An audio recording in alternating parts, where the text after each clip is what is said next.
All right, I told you we have an update, so let's go check them out. We've got some pretty good cedar wood that we're gonna keep, maybe do something fun with. From there, you can see all the rest of the soil is up from the trench. I keep a pretty decent thing in topside. Come check it out. So we've got all of our conduit for all the electrical, the Ethernet, the speaker wires, power outlet. All right, so you see we've dug the trench all the way down there. So we've got a lot of water we've got to deal with. Some from the roof, some from the driveway in front of the drive, in front of the fence, all the way over to the neighbors as well. It's all coming into the shed area. So we've got about 70 feet down this way.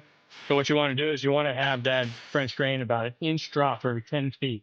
It's a good drain, not too much. You don't need that much for water drainage because a lot of the water is going out through the side walls of the pipe.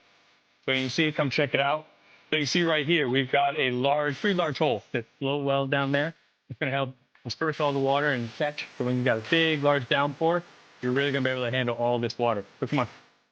That tip rating is going to start from right here. It's going to come all the way down. And you can see the same kind of grade. We can get about an inch for every 10 feet. That's what we've got in here. We're still working on it. Because it's a pretty challenging job.